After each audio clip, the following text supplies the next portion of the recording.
শীতের মধ্যে আমি কত ল্যাপ কম্বল গায়ে দিয়ে ঘুমাই, আর যখন মরিয়া যাব তোমার আমার আপন সন্তানেরা লাশটা টেনে টেনে নামাইয়া ওই বাঁশবাগানে মাটির ঘর, যেই ঘরটার ভিতরে নড়াচড়ার কোনো কায়দা নাই। আমার এত ভক্তরা আমার এত বয়ান শুনে, কিন্তু মরার পরে দেখি আমার সাথে একটা মানুষও কবরে গেল না। হঠাৎ করে দেখবো কবরে আমার মাথার কাছে আর আমার পায়ের কাছে দুইটা লোক কবরে নামলো। আমার মাজায় গামছা লাগাইয়া লাশটা রাখিয়া, হঠাৎ বাঁশের চাল বিছাইয়া, মাথার মুষ্টি কাফনের খুলিয়া, পায়ের কাফনটা খুলিয়া, হঠাৎ তারা দুইজন লাফ দিয়া উঠিয়া চলিয়া গেল। এখন আমি কবরে একা, পাড়াইয়া পাড়াইয়া মাটি দিয়া সবাই বিদায়। এই তো দুনিয়া, কিসের পাগল হয়েছ রে ভাই? তুমি আজ একটা মানুষ, তুমি মুসলমান, তুমি আমার নবীর উম্মত।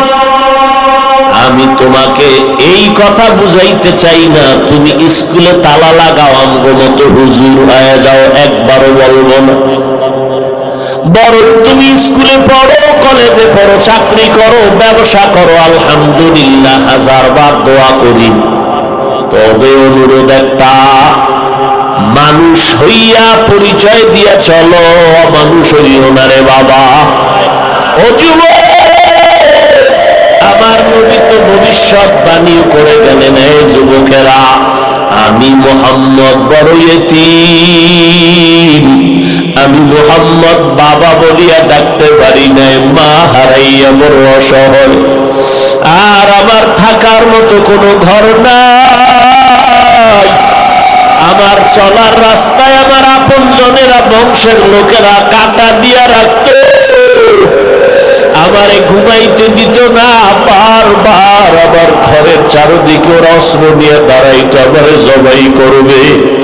তায়েফের ময়দানে আমি মুহাম্মদ মসজিদে বৈশা দোয়া করলে কবুল হয়ে যাইত, কিন্তু না, আমি নিজে হাঁটিয়া হাঁটিয়া হাঁটিয়া তায়েফে গেছি দাওয়াত নিয়া।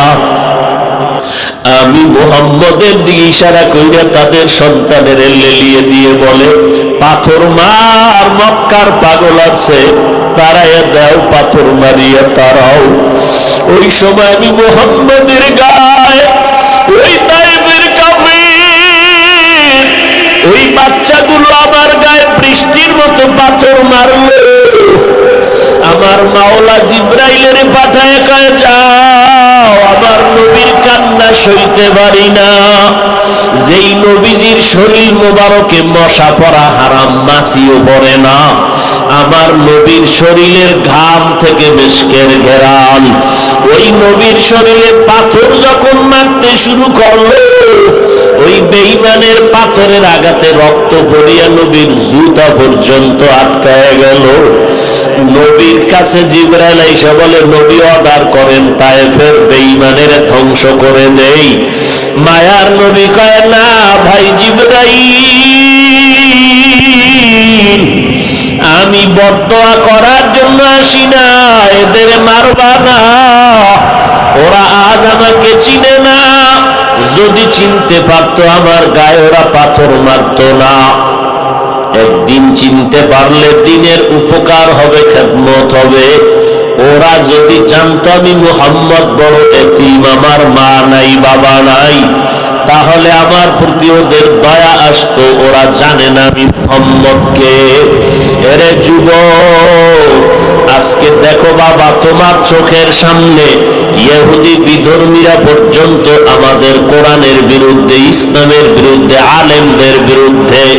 এরপর নজর করিয়া দেখো আমরা কোরআনওয়ালারা, নবীর আদর্শওয়ালারা, এই দুনিয়া এত দুশ্মনের মাঝেও তো আলহামদুলিল্লাহ সম্মান কম নাই।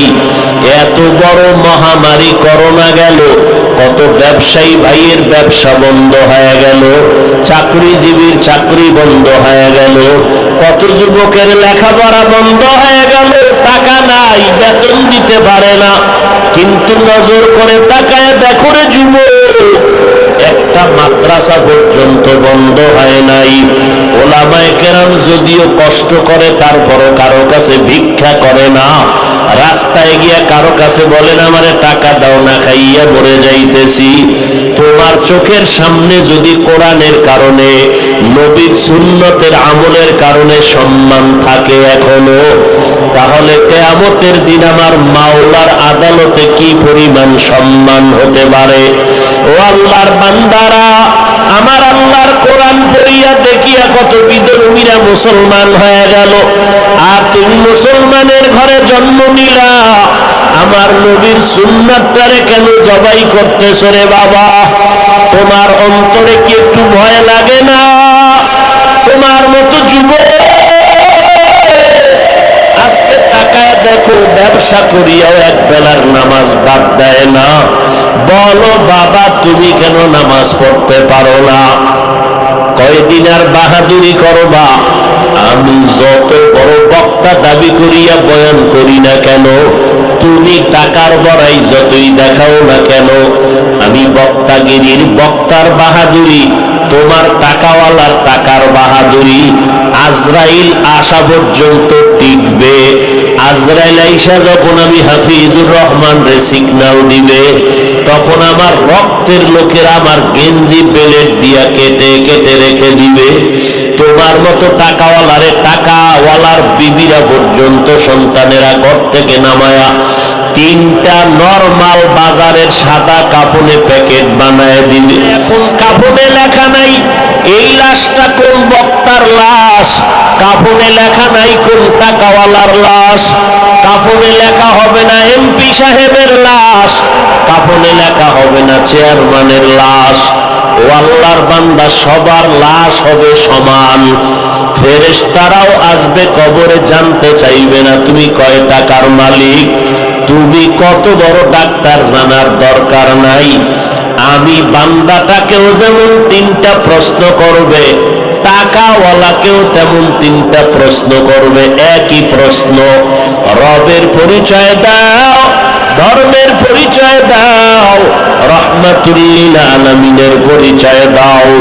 আল্লাহ না করুন, যদি আমি রবের পরিচয় না নিয়ে কবরে যাই, ইসলাম না মানিয়ে কবরে যাই, নবীর সুন্নতের জবাই করিয়া যদি কবরে যাই, ওই গুনাহগার বলবে হা হা লা আদরি, আমি কিছুই জানি না, কিছুই জানি না, তোমার প্রশ্ন বুঝি না।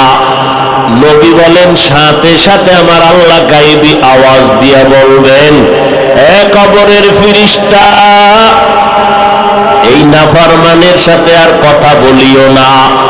আমি দুনিয়াতে কম সুযোগ দান করি নাই, আমার দেওয়া সূর্যের আলো, চাঁদের আলো, পানি বাতাস ভোগ করলো, এত বড় নিমক হারাম, আমার দেওয়া গাছের ফল খাইলো, জমিনের ফসল খাইলো, নদীর মাছ খাইলো, একবারও আলহামদুলিল্লাহ বলে নাই। ওলামায়ে কেরাম পায়ে ধরিয়া নামাজের দাওয়াত দিল, এক বেলার নামাজও পড়ে নাই। আর দেরি না করিয়া কবরে জাহান্নামের বিছানাটা দিয়া দাও, জাহান্নামের সাথে রাস্তা বানায় দাও। একটা না, 2টা না, 99টা সাপ। নবী বলেন, আমার আল্লাহ রাগান্বিত হইয়া কুদরতের আওয়াজ দিয়া বলবেন, এরে কবরের মাটি, এই গুনাহগার নাফরমানকে 2 পার্শ্ব থেকে জোরে জোরে চাপ দাও। কবরের মাটি তোমাকে আমাকে এত জোরে জোরে চাপ দিবে, পাজরের হাড় চুরমার হয়ে যাবে। ও যুবকেরা, ও বৃদ্ধ বাবাজি, ও পর্দার আড়ালের আম্মা জানেরা, একটা মশার কামড় সহ্য করতে পারি না, গুনাহগার হয়ে কবরে গেলে মাটির চাপ কেমনে সহ্য করবা? ও বাবা, এখনো সময় আছে, তওবা করে নাও। মনে মনে চোখ বন্ধ করে আমার মালিকের ডাকো, আর বলতে থাকো, দয়ার মালিক, এই ময়দানে আমার মতো গুনাহগার কেউ নাই, আমার গুনার খবর আমার মা বাবা স্ত্রী পরিবারের কেউ জানে না। আল্লাহ যদি জানতো তো আমারে ঘর থেকে তাড়াইয়া দিত। আপনি মালিক জানার পরেও তো রাগ করিয়া তাড়াইয়া দেন নাই, খানাও বন্ধ করেন নাই। আপনার মতো দয়াময় কেউ নাই।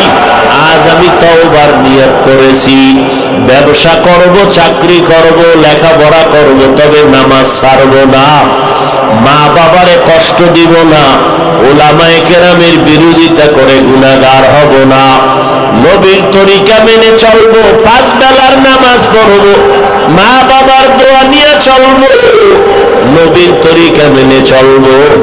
এই রকম তওবা করার যদি কারো অন্তরে নিয়ত হয়, তবে শুরুতেই বলেছিলাম 13 বছর নবীরে দেখলো, বয়ান শুনলো, কালেমা পড়লো না, ওই রকম আবু জাহালের মতো শক্ত পাথর অন্তরওয়ালা কিছু মানুষ দুনিয়াতে থাকবে। কোন বয়ানে তাদের দিলটা নরম হবে না। তবে 2-1জনও যদি দিল নরম করে তওবা করে, আল্লাহকে অন্তর দিয়া গোপনে বলে, আল্লাহ আজকে থেকে নামাজ ছাড়ব না, বেপরদায় চলব না, মা বাবারে কষ্ট দিব না, ওই 1-2 জনের বিনিময়ে আমাদের সফলতার দরজা খুলে যাবে। অতএব যাদের অন্তর নরম, তওবার নিয়ত আছে, চাকরি থাকার যাক, মরিয়া গেল, আর নবীর তরিকার বাইরে চলব না। হায়াতের মালিক আল্লাহ, ইজ্জতের মালিক আল্লাহ, রিজিকের মালিক আল্লাহ। মা বাবার দোয়া নিয়ে চলব, নবীর তরিকায় চলব, আল্লাহর মুহাব্বত নিয়ে চলব। আল্লাহর মুহাব্বত নিয়ে চলার চিন্তা যদি কারো অন্তরে হয়, অন্তরে তওবার নিয়ত করে আমার আল্লাহকে মনে মনে বলো, আল্লাহ আপনি আমাকে মাফ করিয়া দেন। কোন দিন মরণ হবে জানা নাই। আমার জীবনে কত খেলার মাঠে বন্ধু ছিল, আজ অনেকেই নাই। লেখাপড়ার মাঠে কত আপনজন বন্ধু ছিল, আজ অনেকেই চলে গেল। আল্লাহ আজকে থেকেই তওবার নিয়ত করলাম, আর নামাজ ছাড়ব না, বেপরদায় চলব না। ও আল্লাহ, তাকায় দেখেন এই ময়দানে কারা তওবার নিয়ত করতেছে। আপনি তো অন্তরের খবর পর্যন্ত জানেন। আয় আল্লাহ, আমাদের তওবা কবুল করে নেন, তওবাওয়ালা জিন্দেগি দান করেন, মরণ পর্যন্ত তওবার উপরে নবীর তরিকা নিয়া, মা বাবার দোয়া নিয়া, উলামায়ে কেরামের পরামর্শ নিয়া নেক আমল করিয়া চলার তৌফিক দান করেন, আমিন। ইন্নাকা লা তাহদি মান আহবাবতা ওয়ালাকিন্নাল্লাহা ইয়াহদি মান ইয়াশা।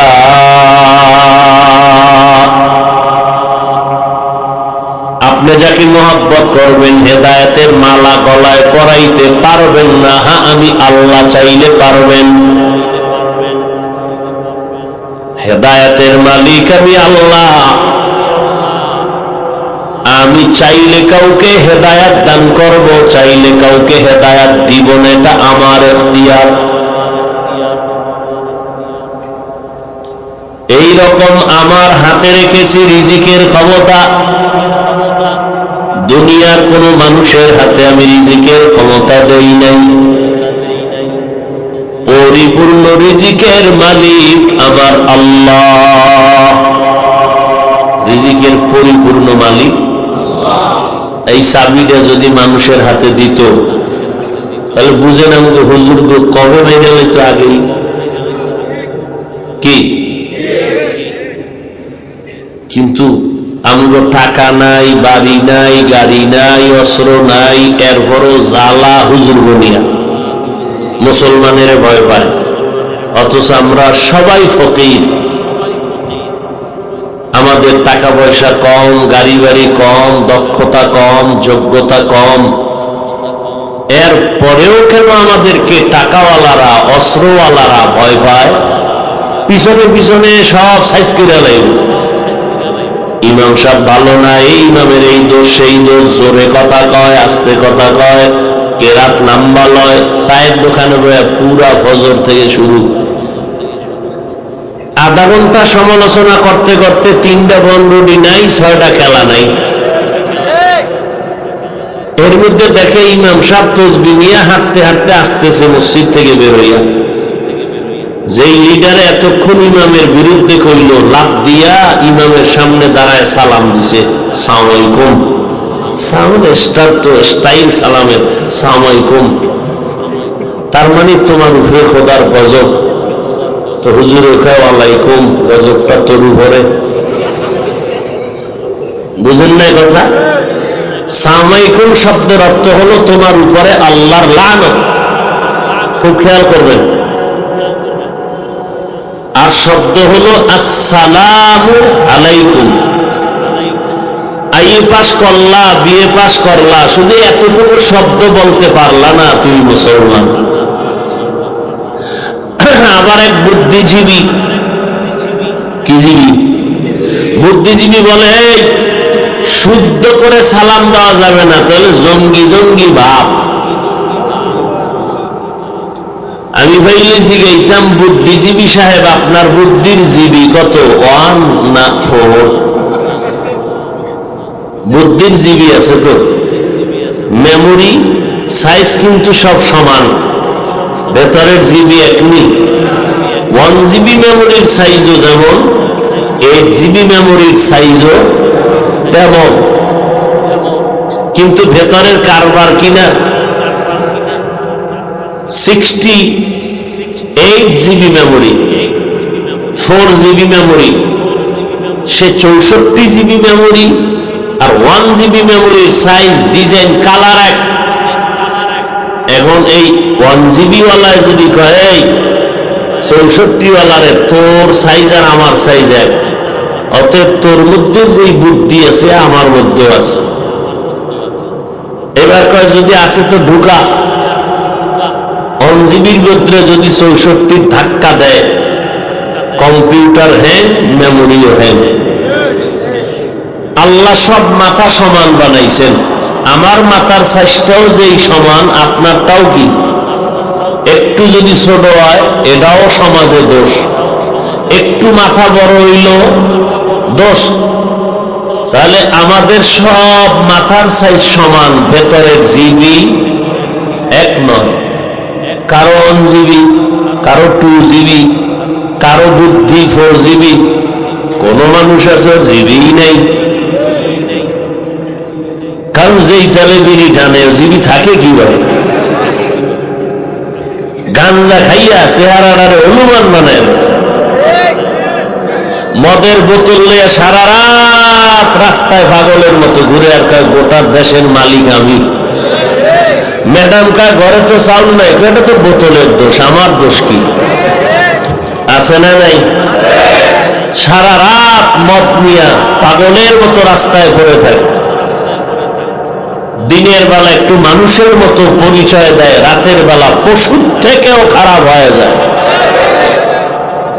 পশুর থেকেও খারাপ, নেশাগ্রস্ত হইয়া। আল্লাহ হেদায়েত দান করুন। হ্যাঁ, কি কথা বলতেছিলাম?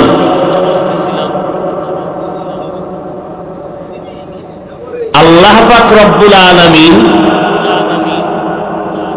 জান্নাত দিবেন শুধু মুমিনকে, কোনো বেঈমানকে নয়। আবার মুমিনেরাও যে জান্নাত পাবে তাও খবর নিয়ে এরপরে জান্নাতে যেতে হবে, সোজা যেতে পারবে না। ওই যে বলতেছিলাম, কেন? নবী বলেন আমার আগে সেই সম্প্রদায়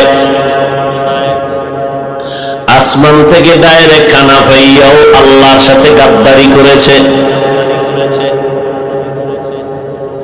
এদের মধ্যে দলে দলে দ্বন্দ্ব করিয়া, দলে দলে বিভক্ত হইয়া 72 দল হয়ে গেল। কিন্তু আমি মুহাম্মদ বড় ভয় পাই,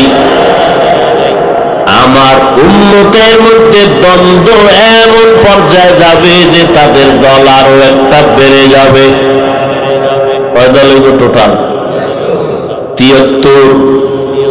এই 73 দলের ভেতরে মাত্র এক দল জান্নাতে যাবে, আর বাকি 72 দল জাহান্নামে যাবে।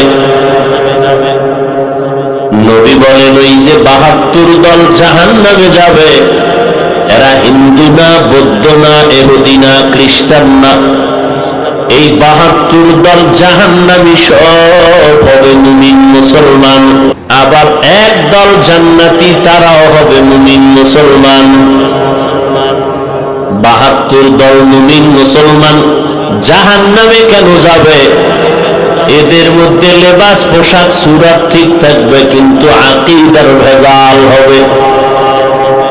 এদের মধ্যে দ্বীন ইসলাম নিয়ে ভেদাভেদ শুরু হয়ে যাবে। দাবি করে আমি মাওলানা, দাবি করে আমি মদিনার উম্মত, কিন্তু ওয়াজের স্টেজে বৈশা মাওলানা কয়। নবীরা ভুল করেছিলেন, আল্লাহ নবীদের দিয়া ভুল করাইছেন। নাউজুবিল্লাহ আসে না? একটু চিন্তা করেই বলেন, কারণ আপনার হুজুরে যদি কয় তো নাউজুবিল্লাহ বলতে তো চিন্তা করা দরকার। এক মাওলানা সাহেব ইসলামের ব্যানার লাগাইয়া এই সোনার বাংলায় তাজা খবর, মাওলানা আমার মতো লুঙ্গিওয়ালা না, বড় টাইটেলওয়ালা মাওলানা, মুসলমানের সামনে বলে কয় কোরআন শরীফের ভেতরে জাল আছে। বলে কেমন জাল? বলে হাদিসের থেকেও বেশি জাল। এবার বুঝেননি দল কেমনে ভাগ হইতেছে। এক মাওলানা বলে নবীর সাহাবী ওমরে ফারুক হলো একটা ভণ্ড বেদাতি। এখন বলেন তো কি করা যায়?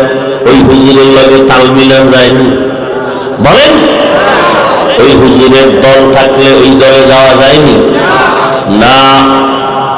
যেই মাওলানা কোরআনের মধ্যে ভেজাল আছে বলার কারণে তিনি ভণ্ড, যারা চুপ থাইকা বলবা তার ভক্ত, কোনো প্রতিবাদ করবা না, তুমি চুপ থাকার কারণেও তুমিও ভণ্ড।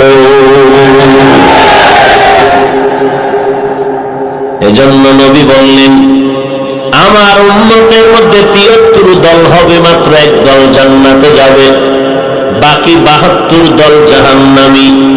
সাহাবায়ে কেরাম বললেন মা হিয়া মান হিয়া ইয়া রাসূলুল্লাহ, যেই দলটা জান্নাতে যাবে তাদের পরিচয়টা জানতে চাই। নবী বলেন তারা 2টা আদর্শকে ফলো করে চলবে। এক, আমি মুহাম্মদকে মেনে চলবেন। 2 নাম্বার, আমার নক্ষত্র, আমার ছাত্র, আমার সাহাবাদেরকে আদর্শ হিসাবে মেনে চলবে। অতএব যারা শুধু মুহাম্মদকে মানবে, সাহাবায়ে কেরামের বিরোধিতা করবে, এদেরকে চিহ্নিত করে নাও, এরা মুমিন, এরা মুসলমান, এরা মাওলানা, এরা ইসলামের ব্যানারওয়ালা। তবে মুমিন হইয়াও তারা ৭২ দল জাহান্নামীদের অন্তর্ভুক্ত। ওমরের ভণ্ড কয়। কোন দেশে আছেন? উসমান রাদিয়াল্লাহু তাআলা আনহুর বিরুদ্ধে কথা বলে এই বাংলাদেশে। মুআবিয়া রাদিয়াল্লাহু আনহুর বিরুদ্ধে কথা কয়। কে সে ওমর? সারা দুনিয়ার সব নবী আম্বিয়া কিরাম আমার আল্লাহ পাকের আশিক, আর আমার আল্লাহ কয় আমি নিজে হলাম আমার বন্ধু মুহাম্মদের আশিক। আবার সব সাহাবায়ে কেরাম নবী মুহাম্মদের আশিক। নবী বলেন আমি মুহাম্মদ নিজে একমাত্র ওমরে ফারুকের আশিক। তাহলে ওমরের নাম কম না বেশি? অর্ধ জাহানের শাসক হযরত ওমর, কোনো বডিগার্ড নাই, কোনো সিকিউরিটি গার্ড নাই, অর্ধ দুনিয়ায় সোনার বাংলার মতো না মিয়া, বিশাল 10 বছর শাসন করেছেন ওমর। কোনো বডিগার্ড নাই, কোনো দল নাই, আর লাগবে কেন? ওমরের দেখলে শয়তান দৌড়ায়, এই লোকটার বডিগার্ড হয়ে লাভ কি? যেই ওমরের দেখলে শয়তান ওই রাস্তায় থাকে না, ভয় পায়। বাঙালি এক সোরার ঘরের সোরা কয়, হুজুর শয়তান আমারও ভয় পায়। কেন? আমি ওর থেকে বড় শয়তান। আমি যেই পরিমাণ আকাম করি, শয়তানি আকামের খবরই জানে না। হযরত ওমর এত দামি সাহাবী যে ওমর রাস্তা দিয়ে চলে, শয়তানও রাস্তায় আসে না। আল্লাহর বান্দা মদের বোতল নিয়ে যাচ্ছে রাস্তা দিয়ে, হঠাৎ দেখে রাস্তার ওই পার্শ্ব থেকে ওমর আসতেছে, ভয় কাঁপতেছে।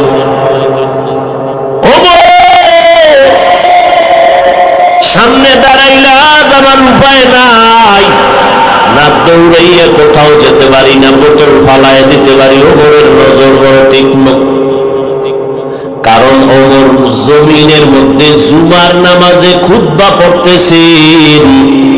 শত শত শত শত মাইল দূরে পাহাড়ের পার্শ্বে মুমিনেরা, ওই পার্শ্বে দুশমন উঠলেই গুলি মারবে।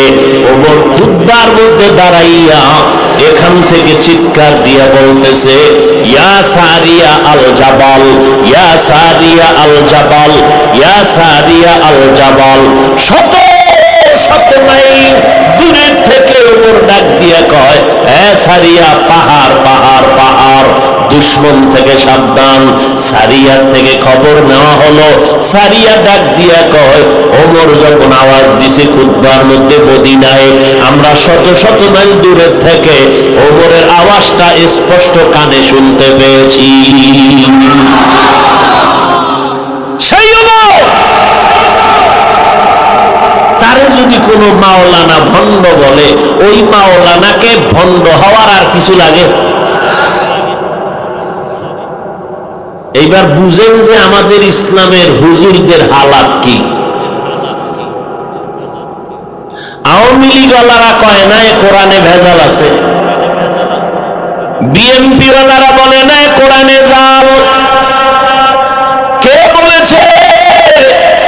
সাধারণ মুসলমানও বলে নাই, ইসলামের ব্যানারওয়ালা মাওলানা নামের ভণ্ডরা বলেছে। গোপন কথা, ইউটিউব সার্চ দাও, ওপেন, হুজুরে চাইয়ে রয়েছে, দেখবা। সারা রাত মোরা খাবা করো, মোবাইলে কি দেখো, খুঁজো এগুলো। বয়ান কি শুনবেন, কি বয়ান করবো? আল্লাহ হেদায়াত দান করুন। ও যুবকেরা, সচেতন হও।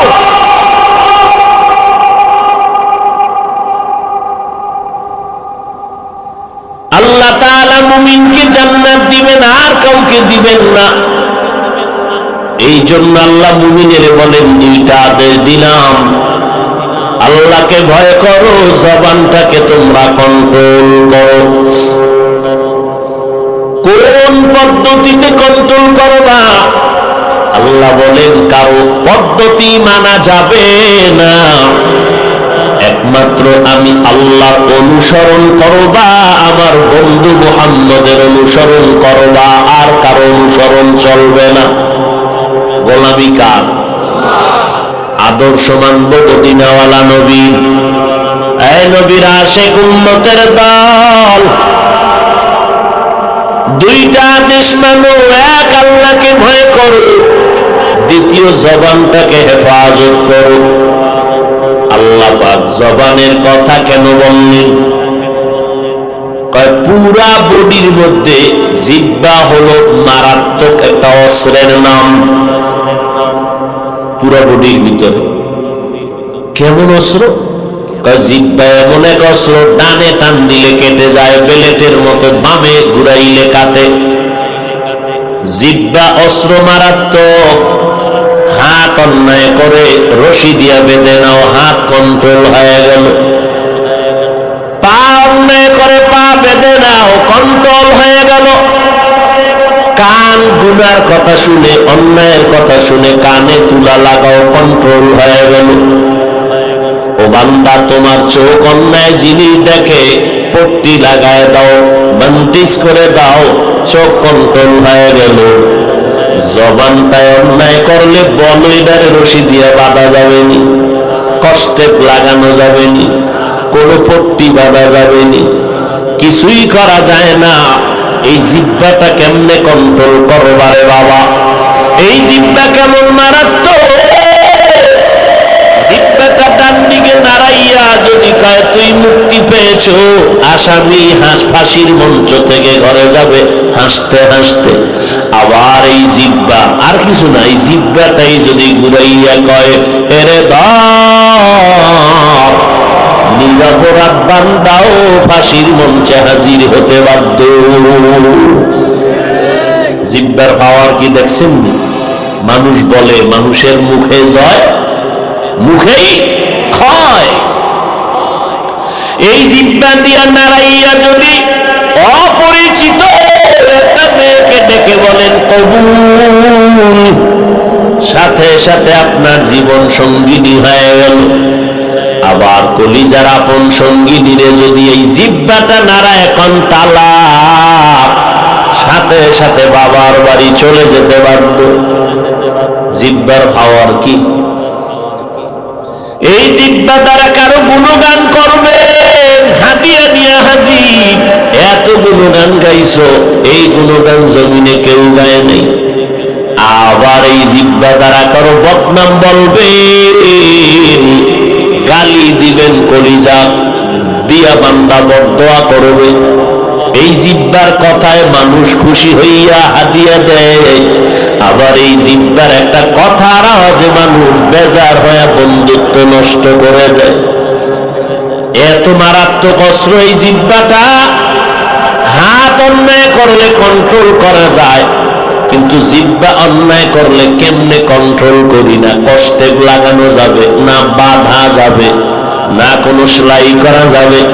আল্লাহ কয় এই জিহ্বাটা কন্ট্রোল করার একটা মেডিসিন আমি মাওলায় দিছি, এটা ব্যবহার কর, না হয় জিহ্বা কন্ট্রোল হবে না। আমি মাওলার দেওয়া মেডিসিনের নাম হলো তাকওয়া। তাকওয়া মানে আল্লাহর ভয়। কার ভয়? हर के दारत खौफे हक कर दिल मदागम जन्नतुल मअवा देहत उरा मकाम जुज़बा हक ची ज़े मखाज इंसु जा फजले उआ मस्त दर जुमला जहां। मुझे एदिके মানুষজন নাই, এদিকে আশেপাশের লোকজন নাই না, এদিকে আইলেই লোকজন পাওয়া খুব কষ্ট। সব বিএপি মানুষ, তো বুজুর্গ মানুষ, গুনাও নাই, দোয়া দায়েরও দরকার নাই। আবার যাও আয় কিছু মানুষের মোনাজাতের আগে যাইয়ে, কারণ গুনাহ নাই তো দোয়া করবো কি জন্য। গিয়ে দেখবেন রাস্তায় বিড়ি টানতেছে বুজুর্গ। আল্লাহ হেদায়েত দান করুন। আরো জোরে বলেন আল্লাহ বলেন তাকওয়ার মেডিসিন দিয়া জবানটারে হেফাজত করো। এবার জবানটাকে কেমনে হেফাজত করবো? উলামায়ে কেরাম বলেন মৌলিক কয়েকটা গুনাহ থেকে বাঁচাও। গুনে গুনে পারবা না, মূল কয়েকটা গুনাহ থেকে বাঁচাও। মূল কয়েকটা নেক কাম চালু করো, জিহ্বা অনেকটা গুনাহ থেকে বেঁচে যাবে। মৌলিক কয়েকটা গুনাহ থেকে জবানকে বাঁচাও। এক, জবানটার মিথ্যা কথা থেকে বাঁচাও। মিথ্যা বলা পাপ নাকি মহাপাপ? ওয়াইলু ইয়াউমাইযিল লিল মুকাজ্জিবিন, ওয়াইলু ইয়াউমাইযিল লিল মুকাজ্জিবিন। মিথ্যাবাদীর জন্য ওয়াইল নামক জাহান্নাম, মিথ্যাবাদীর জন্য ওয়াইল নামক জাহান্নাম। মিথ্যা বড় মারাত্মক অন্যায়। একটা মিথ্যাকে প্রতিষ্ঠা করার জন্য 13টা মিথ্যার কাবার লাগে। যদিও মিথ্যা ছাড়া ব্যবসায়ী কয় ব্যবসা চলে না, চাকরিজীবী বলে চাকরি চলে না। মোবাইলটা কানের মধ্যে লাগাইয়া কি পরিমাণ মিথ্যা কথার সাপ্লাই দেওয়া হয় গজবের মোবাইলের দ্বারা। ঘরের মধ্যে থাইকা বিছনায় শুয়ে শুয়ে কয় আমি জমিনের মধ্যেই নাই। বাস মোবাইল মিথ্যা চর্চা বাড়ায় দিল। কেউ দেখে না তো, কে দেখেন? বাস মোবাইলে মিশা কথা জাগাত। ভাইরা আমার,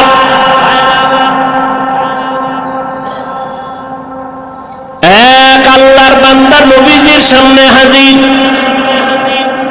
গিয়া কয় পয়গম্বর আমি বড় অন্যায় করে আসছি আপনার কাছে তওবার জন্য। তবে একটা অন্যায় করি না, অনেক অন্যায় করি। আপনি আমারে আস্তে আস্তে ঔষধ দিবেন, আমি আস্তে আস্তে ভালো হব। তুই কি অন্যায় করো? কয় এক, আমি মিথ্যা কথা বলি। দুই, আমি জেনা করি। তিন, মদ পান করি। চার, আমি চুরি করি। কি করি?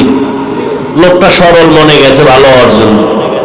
তবে নবী আমারে 100 ঔষধ দিলে জাগাত মরে যাব, ফাঁকে ফাঁকে আমাকে দিবেন, আমি একটা একটা ছাড়বো, ভালো হব আস্তে আস্তে। আজকে একটা দেন, এটার থেকে বাঁচার চেষ্টা করব। তো চোরাই মনে করছে যে নবী বলবে চুরি করা বাদ দে। নবী কয় না, মিথ্যা কথা বন্ধ করো। চোরাই কয় চুরিটা বন্ধ করতে কইল না, তাহলে আজকে চুরি তো করা যাবে, যেহেতু আস্তে আস্তে মিথ্যা ছাড়ব। নবী আমাকে চুরি বন্ধ করতে বলেন নাই, নবী বলছেন মিথ্যা বলা যাবে না, তবে আজকে চুরি হবে বড় বরকতের চুরি। নবী জানছেন। অতএব আজকে দামি মানুষের বাড়ি যাব চুরি করার জন্য।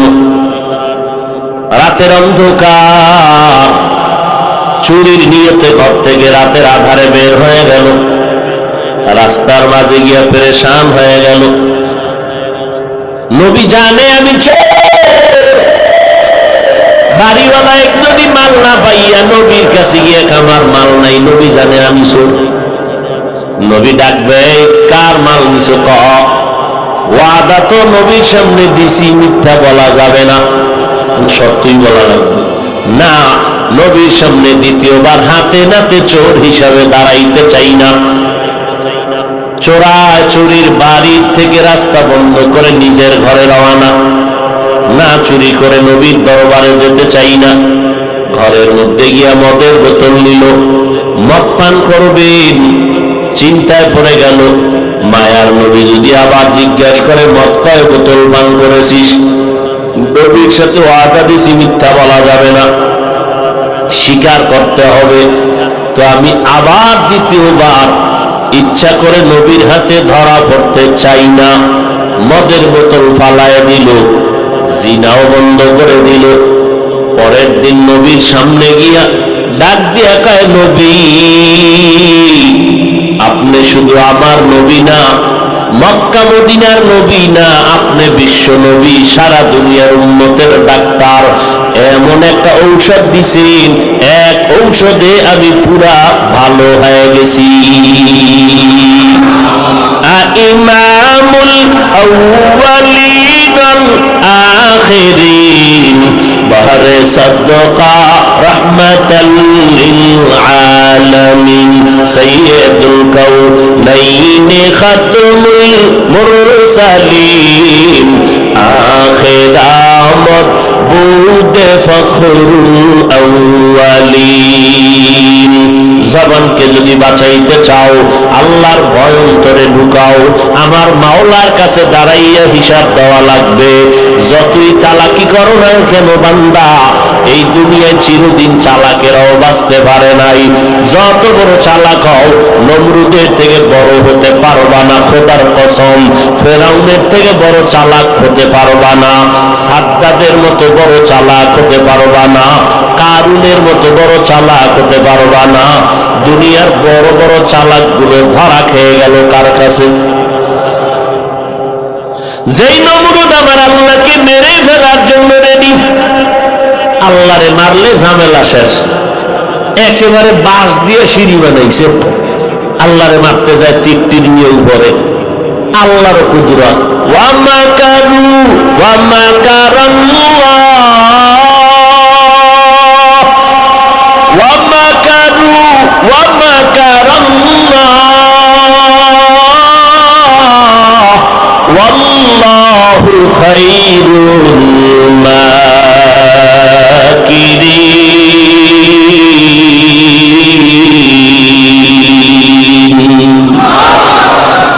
তুই কয় নাম্বারের চালাক? তোরে বানাইছে কে?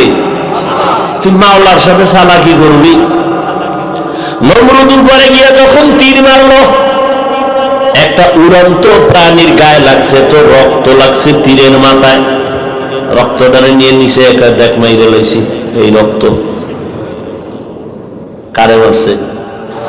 আল্লাহরে মারছে। এই বেঈমানের আল্লাহ ধ্বংস করার জন্য একজনও ফেরেশতা পাঠাইছেনি। একটা অসুস্থ মশা, সাথে জুতা মোবারক।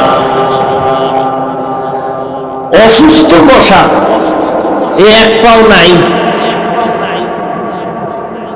মাথার জায়গায় গিয়ে খালি মিসকল, মাথা গরম হয়ে যায়।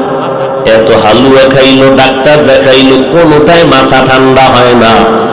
হঠাৎ করে জুতার সাথে মোলাকাত, মাথার সাথে যখন লাগলো বাড়ি, মাথাটা জায়গা হিমেল হয়ে গেল।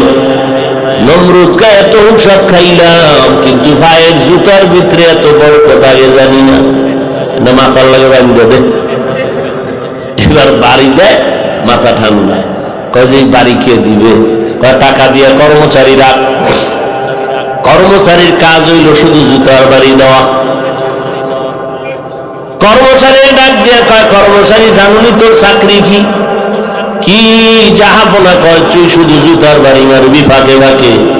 তবে শোন, যত জোরে বাড়ি মারবি তোর বেতন তত বাড়ায় নি। গুলশানে জুমা পড়াই, ওখানে এক বড় লোক আছে। ওই বড় লোকের 8 জন খাদেম আছে, যুবক। ওই পুরা মাস খেদমত করবে কুত্তা পালনের। 8 জন যুবক বা পুরা বছরটা কুত্তার খেদমত করে। এই মাসের বেতন নেয় কুত্তার খেদমত কইরা গুলশান এলাকায়। কারণ পৃথিবীতে মালিকের গোলামির ক্ষেত্রে কুকুরের থেকে আর ভালো কোনো প্রাণী নেই।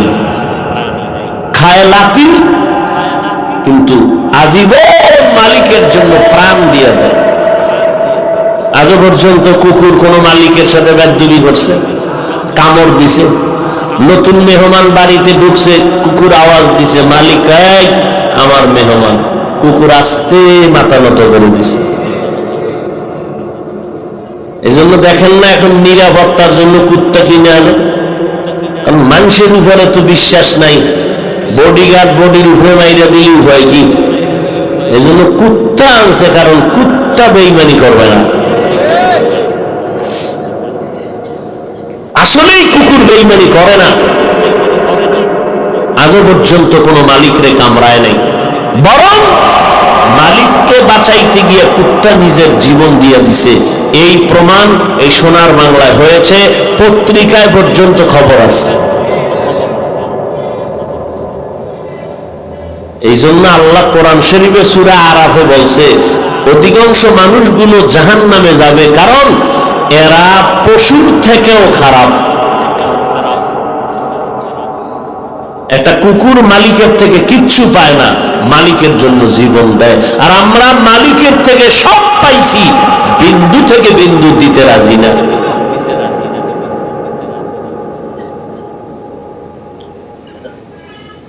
আল্লাহ তাআলা বলেন, জবানটাকে মিথ্যা থেকে বাঁচাও। যত বড় চালাক হও না কেন রে যুবক, এই যে কয়েকদিন আগে তুফান গেল, রাতের বেলা তুফান, চিত্রাং নামে তুফান চলল। যুবক ছেলেটা বিদেশে চাকরি কইরা টাকা পয়সা বস্তা নিয়ে এসে দেশে একটা ঘর বানাইছে, বিল্ডিং 3 তলা, কমপ্লিট হয় নাই। নিচতলায় উঠবে 2 দিন পরে রং দিয়ে মিস্ত্রির এমার্জেন্সি কাজ করাইয়া সাজায় রাখলো। কিন্তু রাতের বেলা পার্শ্বে টিনের ঘরে গিয়ে আরাম করলো একটা খাটের উপরে। আল্লাহর বান্দা যুবক ঘুমাইলো, পার্শ্বে তার স্ত্রী, তার পার্শ্বে কন্যা সন্তান। তুফানের ভেতরে একটা গাছ উপড়াইয়া গিয়ে টিনের ঘরে পড়লো। এলাকার মানুষ দৌড়াইয়া গিয়ে দেখে 3 জনার বুকের উপরে চাপ লাগলো, জাগাত নাই। মানুষ বিল্ডিং এর দিকে তাকায় কান্দে, ও মালিক, এই কি তোমার কুদরতের খেলা? জীবন ভর যা কামাই করলো সব বাড়ির মধ্যে ডাললো, কিন্তু তার পরিবারের একটা কেউ বেঁচে থাকলো না যে ঘরের মধ্যে ঢুকে আনন্দ করবে। স্ত্রীও নাই, কন্যা সন্তানও নাই।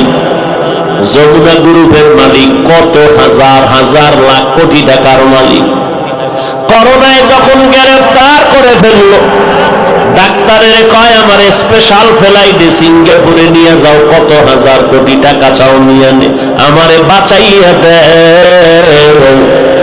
আজ যমুনার সব পড়ে আছে, মালিক খালি হাতে মাটির গর্বে পড়ে রইল। গিয়া দেখেন সন্তানেরা কত আনন্দ করে, বাবার টাকা দিয়ে খবরও নেয় না বাবার। এই তো দুনিয়া, কিসের পাগল হয়েছে রে ভাই? তুমি আজ একটা মানুষ, তুমি মুসলমান, তুমি আমার নবীর উম্মত। আমি তোমাকে এই কথা বুঝাইতে চাই না, তুমি স্কুলে তালা লাগাও, আমগো মতো হুজুর হয়ে যাও, একবারও বলবো না। বরং তুমি স্কুলে পড়ো, কলেজে পড়ো, চাকরি করো, ব্যবসা করো, আলহামদুলিল্লাহ, 1000 বার দোয়া করি।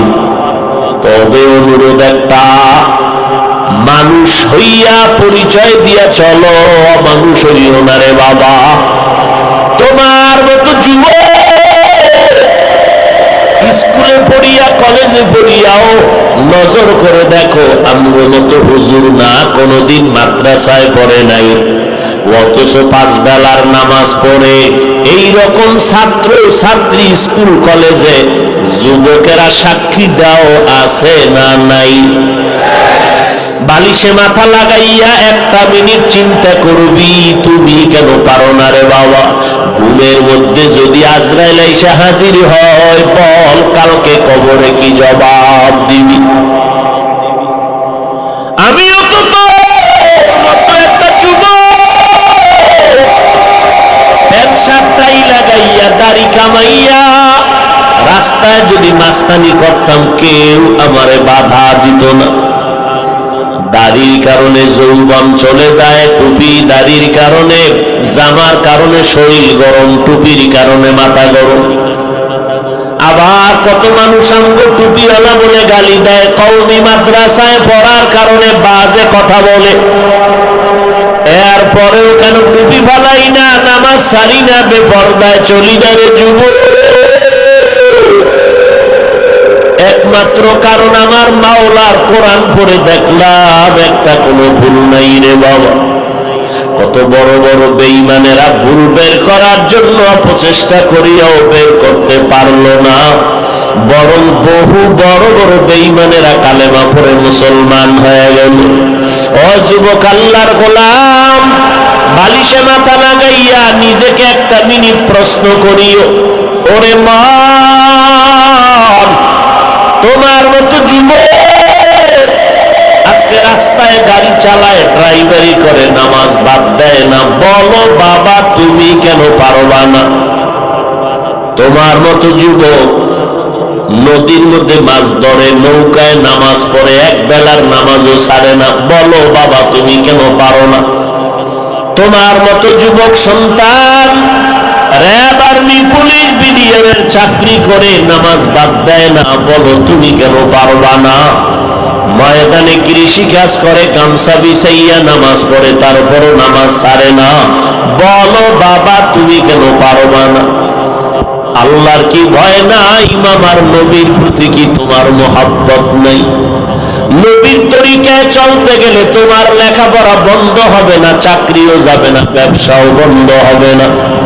এমবিবিএস ডাক্তার হও, ইঞ্জিনিয়ার হও, প্রফেসর হও, তাতে কোনো ইসলামে বাধা নাই। তবে বাবা তুমি নবীর তরিকা মতে নামাজ পড়ো, মা বাবার খেদমত করিয়া দোয়া নাও, ওলামায়ে কেরামের পরামর্শ নিয়ে নিজেকে সুন্দরভাবে মানুষ হিসাবে পরিচয় নিয়ে চলো।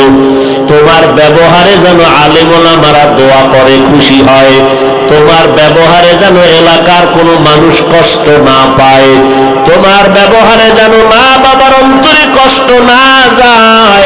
ও যুবক, আমার নবী তো ভবিষ্যৎবাণী করে গেলেন, এই যুবকেরা আমি মুহাম্মদ বড় ইতিম, আমি মুহাম্মদ বাবা বলিয়া ডাকতে পারি নাই, মা হারাইয়া বড় অসহায়, আর আমার থাকার মতো কোনো ঘর না।